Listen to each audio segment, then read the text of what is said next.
तो चलिए पढ़ते हैं आज की कहानी की ओर। दोस्तों, मेरा नाम रतन लाल है। ये कहानी तब की है जब मैंने एक सर्द रात को डरावना बनते हुए देखा था।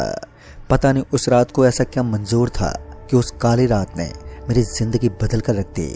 उस दिन मैं अपने RKCL के एग्जाम देने के लिए हमारे शहर के लिए सबसे बड़े कॉलेज मोदी कॉलेज में गया था। ये कॉलेज अपने पढ़ाई के लिए भी काफ़ी जाना माना है। हमारे एग्ज़ाम सुबह के तकरीबन 7:30 बजे से ही शुरू होने वाले थे कि एक तो ऊपर से ठंड का माहौल चल रहा था, तो सुबह 4 बजे उठकर कॉलेज के लिए निकलना बहुत ही ठंड भरा काम था, क्योंकि मेरे पुश्तैनी गांव से वो कॉलेज बहुत ही ज़्यादा दूर था और वहां तक पहुंचते पहुंचते मुझे काफ़ी टाइम भी लग जाता।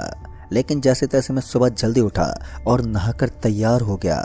पूरी तरह से तैयार होने के बाद मैं अपनी बाइक लेकर शहर के लिए निकल गया। अच्छी बात यह थी कि मेरे साथ मेरा एक क्लोज फ्रेंड मनदीप भी था, क्योंकि उसकी बहन की भी एग्ज़ाम थे और हम लोग काफ़ी जल्दी निकल गए थे, क्योंकि मैं नहीं चाहता था कि हमें वहाँ पहुँचते पहुँचते काफ़ी लेट हो जाए। और उसके बाद जब हम उस जगह पर दाखिल हुए तो हमें तकरीबन 2 घंटे का समय लग गया होगा। वो शहर हमारे गांव से कुछ ज़्यादा ही दूर था, तो जाने में वक्त तो लगता ही है। फिर 3-4 घंटे तक इसी तरह एग्ज़ाम में बैठे रहने और जब वापस वहाँ से छुट्टी हुई तो आज मुझे अपनी बाइक की सर्विस भी करानी थी। लेकिन फिर मनदीप ने कहा, अरे यार छोड़ना, कल करवा लेना सर्विस, वैसे भी तुझे तो पता ही है कि रास्ता कितना ख़राब है। मनदीप की बात सुनकर मैंने कहा, अरे यार कुछ नहीं होगा, बस थोड़ा सा टाइम लगेगा, तो अपनी बहन को बोल बस से होकर जाए, वरना हमारे साथ जाएगी तो बहुत लेट हो जाएगी। फिर मनदीप ने बताया कि उसकी बहन तो कब की यहाँ से निकल चुकी है। वो पहले तो अपनी बुआ के पास जाएगी और उसके बाद खुद पे खुद ही घर लौट जाएगी। उसके बाद किसी तरह मनदीप को मनाकर अपनी बाइक को सर्विस के लिए एजेंसी में लगवा दिया और फिर हम दोनों यूं ही बाजार में घूमने लगे। हमें तो पता नहीं चला कि कब वक्त बीत गया। और उसके बाद हम जब एजेंसी में पहुंचे तो बाइक रिपेयर हो रही थी। कुछ देर और बीतने के बाद हम दोनों को वहां से निकलना था। आज तो पूरा का पूरा दिन ही खराब हो गया था। शायद अब तक बाइक का पूरा काम भी हो ही गया होगा। और फिर हमने वहां पर पेमेंट किया और फिर वापस निकल पड़े। मैंने रास्ते के बारे में काफ़ी अनसुलझी बातें सुनी थी, इसलिए ज़्यादा टाइम बर्बाद ना करते हुए मैंने बाइक के एक्सीलेटर को दबाया। लेकिन फिर मुझे याद आया कि मैकेनिक ने बताया था कि बाइक को आज के दिन ज़्यादा स्पीड में मत चलाना, क्योंकि बाइक को ज़्यादा तेज चलाने की वजह से बाइक का इंजन सीज हो सकता है और वो बहुत ही बुरी तरह से ख़राब हो जाएगी और उसका चलना नामुमकिन सा होगा। अब अगर मैकेनिक की बात नहीं मानते तो शायद हमारी बाइक काफ़ी ज़्यादा ख़राब हो जाती, इसलिए मैंने फिर से बाइक की गति को काफ़ी कम कर दिया और अब हम उस रास्ते पर पहुंच गए जहां से भय की शुरुआत होती थी। सच कहूं तो मैंने आज से पहले इन चीज़ों पर विश्वास ही नहीं किया था, लेकिन जब आज पहली बार अपने ही गाँव के रास्ते की तरफ बढ़ रहा था तो शरीर के रोंगटे खड़े हो रहे थे और मेरे शरीर में एक अजीब सा डर बैठ गया था। ऐसा लग रहा था जैसे मेरे साथ कुछ गलत होने वाला है। लेकिन मनदीप नॉर्मल था और चुपचाप ही बैठा हुआ था। फिर मैंने बाइक को रोक दिया और उसके बाद मनदीप को बाइक ड्राइव करने को बोला, क्योंकि मुझे अजीब सी बेचैनी हो रही थी और बाइक चलाने का बिल्कुल भी मन नहीं था। ऊपर से ठंड भी लग रही थी। पहले तो मनदीप बाइक चलाने के लिए मना करने लगा, लेकिन फिर मैंने किसी तरह उसे ड्राइवर सीट पर बैठा दिया। फिर उस रास्ते के दोनों तरफ कंकड़ की बनी हुई एक बाड़ थी, जिस वजह से हम दोनों को उस रास्ते के आर पार कुछ भी दिख नहीं रहा था। एक बात और थी जो हमें डरा रही थी, वो ये थी कि यहाँ से गुजरते हुए हम दोनों को अब आधा घंटा बीत गया था, लेकिन हमने अभी तक यहाँ से किसी भी बाइक और गाड़ी को गुजरते हुए नहीं देखा था। मनदीप भी यही बोल रहा था कि हो ना हो इस रास्ते से ही लोग डर जाते हैं। फिर मैंने मनदीप को बड़े ही आश्चर्य से कहा, लेकिन यार ऐसा क्या है यहाँ जो लोग इतनी बुरी तरह से डर जाते हैं? मनदीप ने कहा, ये तो मुझे भी नहीं पता, लेकिन कुछ लोग कहते हैं कि इस रास्ते के ऊपर भूत प्रेत रहते हैं और उनका डर इतना है कि रात में गांव या शहर का कोई भी आदमी इस रास्ते से नहीं गुजरता। उसने इतना कहा ही था कि तभी सामने की ओर से एक गाड़ी जिसकी हेडलाइट हम दोनों की आंखों से टकराने लगी। ऐसा लग रहा था मानो वो कार हमारी ओर ही आ रही है। उस कार के हेडलाइट की रोशनी इतनी ज़्यादा तेज थी कि आंख में टकराने की वजह से हमारी आंखें बंद होने लगी। लेकिन उसी वक्त मनदीप ने बाइक के ब्रेक को थाम दिया और फिर हमारी बाइक एक ही जगह पर स्थिर हो गई। लेकिन वो गाड़ी हमसे टकराते हुए आगे बढ़ी और मैं और मनदीप ज़्यादा जोर से तो नहीं, लेकिन सड़क के किनारे गिर पड़े। कंकड़ पत्थर के अंदर गिरने की वजह से मेरा घुटना छिल गया था और उसमें से खून आने लगा। सर्दी का महीना था तो वैसे खून जमा हुआ था, लेकिन सर्दी में दर्द कितना होता है यह तो किसी से छुपा नहीं है। उसके बाद जैसे मैं उठने लगा तो मैंने देखा कि मनदीप तो सही सलामत सड़क पर खड़ा था और उसके शरीर पर कहीं कोई खरोंच तक नहीं आई थी। वो एक जगह खड़ा होकर हंस रहा था। मैंने मनदीप पर चिल्लाते हुए कहा, अबे साले, मैं यहाँ पर गिरा हुआ हूँ और तू हंस रहा है। फिर मैं अपनी बाइक को स्टार्ट करने की कोशिश करने लगा, लेकिन काफ़ी मन्नत और कोशिश के बाद भी मेरी बाइक स्टार्ट ही नहीं हुई। ऐसा लग रहा था मानो बाइक का इंजन ठंड के मारे जम गया हो। लेकिन इतनी देर से तो बाइक रोड पर चल रही थी, फिर इस तरह अचानक बाइक का थम जाना मेरे तो समझ में नहीं आया। फिर मैंने मनदीप को बाइक को धक्का लगाने को कहा। उसने काफ़ी बार कोशिश की, लेकिन फिर भी बाइक स्टार्ट नहीं हुई। ऊपर से उस जोरदार ठंड में हम दोनों कांप रहे थे। मेरा दिल जोरों से धड़क रहा था, क्योंकि आज ही तो मैंने बाइक पर पैसे लगवाए थे और इतनी जल्दी उसका ख़राब हो जाना मुझे काफ़ी ज़्यादा उदास कर रहा था। और रास्ता अभी भी काफ़ी बचा हुआ था और इतनी दूर पैदल चलना तो हम दोनों के बस की बात नहीं थी। फिर काफ़ी देर तक जब बाइक स्टार्ट नहीं हुई तो हमने सोचा कि हम बाइक को कहीं सुरक्षित जगह पर खड़ा कर देते हैं। और मैं मन ही मन उस गाड़ी वाले को गाली गलौज करने लगा, जिसने बेवजह हमें टक्कर मार दी, क्योंकि उसकी वजह से ही हम दोनों इस रास्ते में फंस गए थे। ऊपर से हमने ये भी सुना था कि इस रास्ते में भूत प्रेत रहते हैं, तो मन ही मन डर बैठ गया था। हालांकि मैं इन चीज़ों पर विश्वास नहीं करता था, लेकिन इस अंधेरी रात में थोड़ा बहुत डरना तो लाजमी सा था। फिर मुझे सामने की ओर बरगद का एक विशाल पेड़ दिखाई दिया। मैंने सोचा कि बाइक को यहीं थाम लेता हूँ, और उसके बाद मैंने ऐसा ही किया। मैंने उस पेड़ के नीचे अपनी बाइक रोक दी। अब सब कुछ भगवान के ऊपर था, क्योंकि अगर बाइक यहाँ से चोरी हुई तो कोई इलाज भी नहीं था। मैं अपनी बाइक को वहीं थाम कर अपने घर की ओर निकल पड़ा। हमने सोचा था कि कोई ना कोई गाड़ी वाला तो मिल ही जाएगा जो हमें हमारे गांव तक हमें ड्रॉप कर देगा। लेकिन हम ये बात पहले से जानते थे कि इस रास्ते से गाड़ी वगैरह कम ही आते जाते हैं। फिर भी हमने सोचा कि थोड़ी दूर पैदल चलते हैं, फिर जो होगा वो देखा जाएगा। उसके बाद हम कुछ दूर और पैदल चले ही थे कि तभी हमें एक गाड़ी अपने पीछे की ओर से आती हुई नजर आई। इस गाड़ी की हेडलाइट भी काफ़ी ज़्यादा चमक रही थी। मैंने उस गाड़ी के सामने अपना हाथ दिखाया और उस गाड़ी को रुकवाने की कोशिश करने लगा। पहले तो हमें लगा कि शायद गाड़ी वाला गाड़ी हमारे पास नहीं रोकेगा, लेकिन फिर उस गाड़ी वाले ने थोड़ा आगे जाकर गाड़ी का ब्रेक लगा दिया। हम दोनों भागते हुए उस गाड़ी के पास पहुंचे और उस आदमी को गाड़ी की विंडो नीचे गिराने का इशारा किया। मैंने उस आदमी से रिक्वेस्ट करते हुए कहा, भाई साहब, वो क्या है कि बीच रोड पर हमारी बाइक खराब हो गई है, अगर आप हमें आगे तक लिफ्ट दे दें तो हम किसी तरह अपने गांव पहुंच जाएंगे। मेरी इतनी बात सुनकर उस आदमी ने साइड वाले बटन से गाड़ी के सारे दरवाजों को खोल दिया और फिर हमें अंदर बैठने का इशारा किया। उसकी बात मानकर मैं और मनदीप जल्दी से गाड़ी में बैठ गए।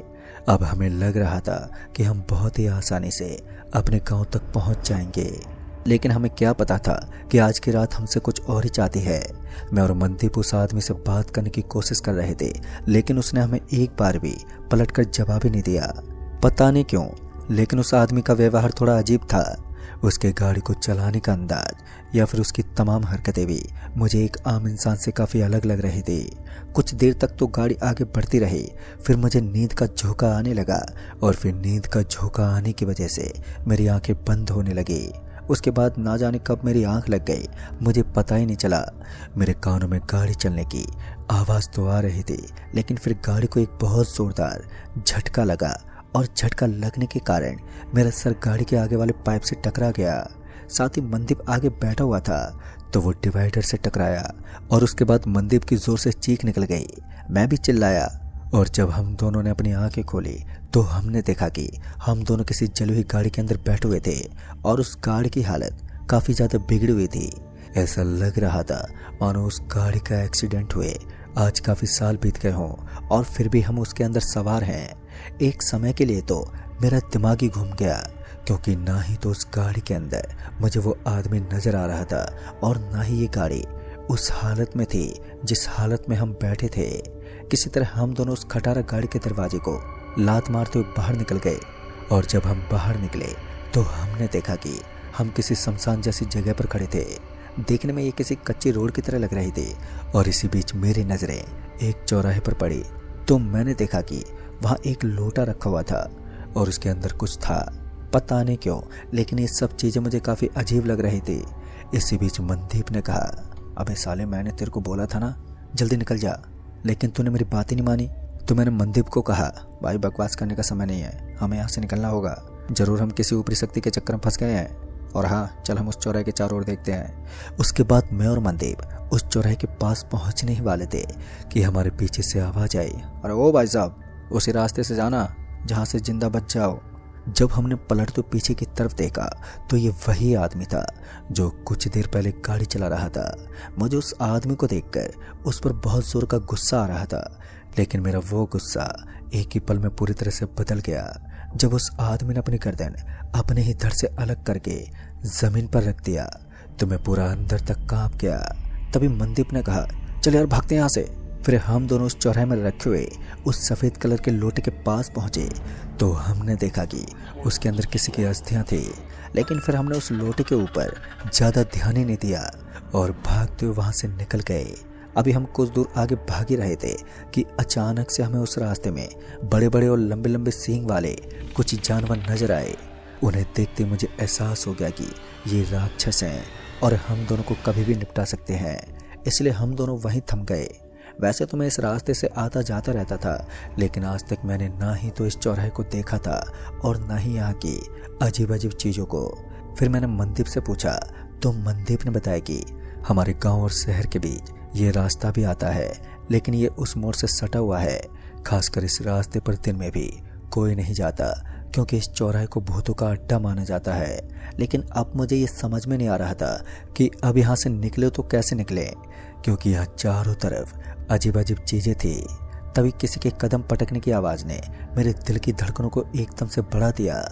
मेरा कलेजा इतनी जोरों से धड़क रहा था मानो वो मेरी छाती फाड़कर बाहर निकल जाएगा।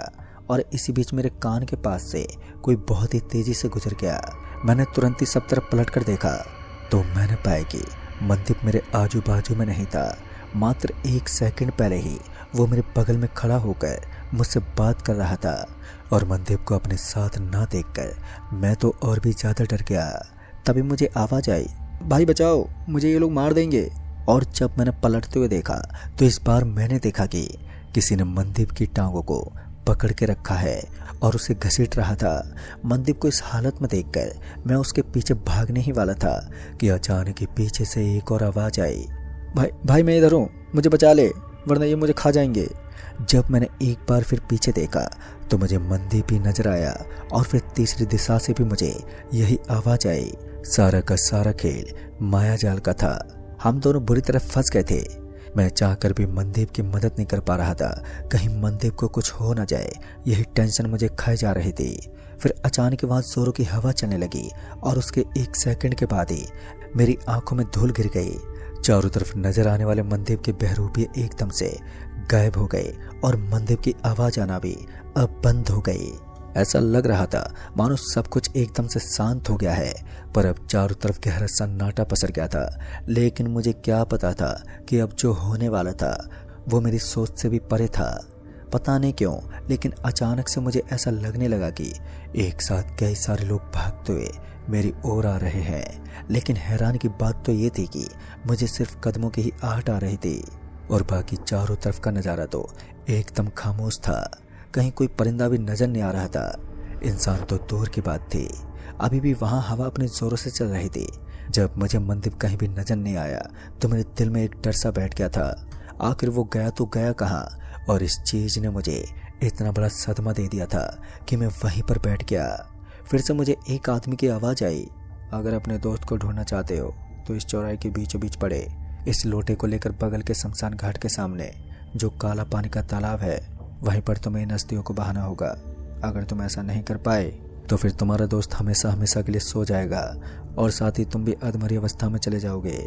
आखिर मैं समझ ही गया था कि उस लोटे को किसी भी तरह से उस शमशान घाट के सामने नजर आने वाले काले पानी के तालाब में बहाना है, और उसमें मुझे इस बात का ध्यान रखना है कि मुझे कोई देख ना ले, और अगर किसी ने मुझे ऐसा करते हुए देख लिया तो मुझे उस आदमी को भी खींचकर उस तालाब में डालना होगा, वरना उस लोटे के साथ मैं भी उस तालाब में गिर जाऊंगा। लेकिन वो अदृश्य आदमी अभी भी मुझे नजर नहीं आ रहा था, तो मैंने हवा में ही कहा, तुम जो भी हो एक बार मेरे सामने आ जाओ, मैं तुम्हें देखना चाहता हूँ। लेकिन मेरे इतना कहने के बाद उस आवाज़ का आना भी बंद हो गया। पता नहीं वो कौन था जिसकी आवाज़ मैं पहली बार सुन रहा था, लेकिन अदृश्य आवाज़ थी वो, ये तो पक्का था। जिस आदमी ने मुझे ये सब बातें बताई हैं वो मुझे करना ही होगा, वरना मैं आज रात ही अपनी ज़िंदगी की आखिरी रात देखूंगा। फिर मैं उस चौराहे के पास पहुंचा और जब मैं उस लोटे को उठाने लगा तो मुझे उस गाड़ी को देखकर अजीब सी फीलिंग आ रही थी, मानो इस गाड़ी के अंदर अभी भी कुछ तो है जो मुझसे छुपा हुआ है। उसके बाद मैं उस लोटे को उठाकर उस आदमी के बताए अनुसार उस तरफ चल पड़ा जहां मुझे शमशान घाट के सामने काले पानी का एक तालाब नजर आने वाला था। पता नहीं क्यों, लेकिन उस पानी के लोटे में काफ़ी ज़्यादा वजन था। एक नॉर्मल लोटे के मुकाबले उस आदमी की अस्थियों में मुझे कुछ ज़्यादा ही वजन महसूस हो रहा था। जैसा उस आदमी ने बताया था मैंने वैसा ही किया और फिर धीरे धीरे उस शमशान घाट के काले पानी के तालाब की तरफ निकल पड़ा जहाँ पर मुझे इस लोटे के पानी को बहाना था। बस थोड़ा दूर आगे जाने के बाद मुझे सामने की दिशा में बहुत शमशान सी जगह नजर आने लगी और अब ये पक्का था कि ये वही शमशान घाट है जहाँ पर भूतिया अस्थियों वाला तालाब है। अब मैं उस अस्थियों के लोटे को लेकर उस तालाब के पास पहुंच गया और फिर मैं उस पानी के अंदर उस लोटे को बहाने वाला था कि तभी मुझे ऐसा लगने लगा कि कोई मेरे पीछे खड़ा है और मुझे वो धक्का मारने वाला है। और तभी मैं जल्दी से पीछे मुड़ गया तो मैंने देखा कि मेरे पीछे मनदीप खड़ा था और वो मुझे धक्का देने वाला था। मनदीप को इस तरह की हरकत करता देख मैं पूरी तरह से हैरान था, क्योंकि मैं ये सब तो मनदीप के लिए ही कर रहा था। फिर मैंने मनदीप से हल्की सी आवाज़ में कहा, मैं तुम्हें बचाने के लिए इस तालाब के पास आया था। वहाँ की कुछ अनजानी आवाज़ों ने मुझे ये बताया था कि जैसे मैं इस पानी के लोटे को इस जल में बहा दूंगा, वैसे मेरा दोस्त मनदीप मुझे उस चौराहे के मोड़ के पास वापस से मिल जाएगा। मैंने इतना कहा ही था कि तभी मेरी नज़र उस मनदीप के बहरूपी के उल्टे पैरों पर पड़ी तो मैं बुरी तरह से डर गया, क्योंकि ये कोई मनदीप नहीं था बल्कि उसका ही बहरूपिया था। उस वक्त मुझे जो कहा गया था तो मैंने वही किया। मैंने उसे बहुत जोर से धक्का मारा और उस मनदीप के बहरूपिया के साथ साथ वो पानी का लोटा भी उस तालाब के अंदर डूबने लगा। तभी मैंने देखा कि वो तालाब एसिड से भरा हुआ था। उस आदमी की खाल एकदम से चल गई। फिर वो आदमी तड़पने लगा, लेकिन उसके दूसरे ही पल वो बहुत ही जोर जोर से हंसने लगा और उसके साथ ही वो वहां से गायब हो गया। मैंने तो अपना लगभग काम खत्म ही कर दिया था, लेकिन इसके बावजूद भी मुझे ऐसा लग रहा था जैसे मैंने कुछ गलत कर दिया हो। फिर मैंने ज़्यादा ध्यान नहीं दिया और वापस से उस चौराहे की तरफ निकल पड़ा जहाँ से मैं आया था। जब मैं वापस से उस चौराहे के पास आया तो मुझे अब वहाँ कोई भी नज़र नहीं आ रहा था। वो पुरानी गाड़ी पड़ी तो नज़र आ रही थी, लेकिन उसके अलावा वो सारा इलाका वीरान था। उसके बाद मैंने अपने दोस्त मनदीप को काफ़ी आवाज़ लगाई, लेकिन उसका कोई जवाब ही नहीं आया। फिर एक आवाज़ आई, वो काफ़ी दर्द से भरी हुई थी। आवाज़ को सुनकर तो ऐसा ही लग रहा था मानो ये मनदीप की आवाज़ है। और फिर मुझे उसी गाड़ी के पास से ये आवाज़ आती हुई सुनाई दे रही थी। जब मैं उस तरफ मुड़ा तो मेरी आंखें फटी की फटी रह गई। दरअसल मनदीप तो उस गाड़ी के सामने पड़ा था। उसका सारा शरीर अब झुलसा हुआ था। वो दर्द के मारे लगातार तड़प रहा था। उसके बाद मैं जल्दी से भागा और भागते हुए मनदीप के पास गया। तभी मैंने मनदीप को सहारा देते उठाया तो अब तक वहाँ का सारा माहौल अब फिर से नॉर्मल हो चुका था। उसके बाद मैंने मनदीप को सहारा दिया और हम दोनों बहुत ही आसानी से उस चौराहे को पार करके निकल गए। मुझे अभी भी समझ में नहीं आ रहा था कि उस लोटे का उसमें क्या अस्तित्व था और ऐसी कौन सी काली माया शक्ति है जो मुझे ये लोटा उस पानी में बहाने के लिए रोके रखी थी। मुझे कुछ भी समझ नहीं आ रहा था। फिर मैं उसके सुलझे हुए बदन को लेकर राजपुर होटल के पास पहुंचा और उस होटल के पास पहुंचते पहुंचते मुझे करीब आधा घंटा लग गया था। ऊपर से मनदीप की हालत बहुत ही ज़्यादा खराब हो गई थी। उसके चेहरे के अलावा उसका सारा बदन झुलसा हुआ था, मानो उसके बदन पर आग लग गई हो। फिर मनदीप को वहीं पास के अस्पताल में भर्ती करवाया गया और मैंने भी उन सभी लोगों को सारी बातें बताई। तो तब जाकर उन्होंने बताया कि 17 साल पहले की बात है, यानी कि ये 1991 की बात होगी, जब एक आदमी को मारकर उसकी अस्थियों को टौने के रूप में चौराहे पर रख दिया गया था। जब वो आदमी अपने सफ़र को अंजाम देकर वापस अपने घर लौट रहा था तो अचानक उसकी गाड़ी बीच रास्ते में ख़राब हो गई और उसके बाद कुछ जंगली जानवरों ने उसे नोच नोच कर मार डाला। कुछ लोगों ने उसकी डेड बॉडी को कटाफटा देखा तो उन्होंने उसकी बॉडी को वहीं दफना दिया और उसकी अस्थियों को बीच चौराहे में रख दिया। ये कुछ मूर्खों का काम था। कहते हैं उस दिन के बाद वो आदमी उस सड़क पर सफर करता है और जो लोग उसकी अस्थियों को पानी तक नहीं पहुंचा पाते वो उन्हें एसिड से जलाकर बुरी तरह से मार देता है। कहते हैं उस आदमी को तब तक मुक्ति नहीं मिल सकती थी जब तक कि उसकी अस्थियों को पानी में ना बहाया जाए। उस आदमी की आत्मा इतनी ज्यादा अशुद्ध हो गई थी कि उसके प्रभाव से वो पानी भी एसिड में बदल गया था। भले ही कुछ पलों के लिए ऐसा हुआ हो, लेकिन शायद अब उस आदमी को मुक्ति मिल गई। मुझे थोड़ी बहुत राहत की सांस मिली कि चलो अब सब कुछ सही हो गया है। फिर लगातार 3 महीनों तक मनदीप का इलाज चलता रहा।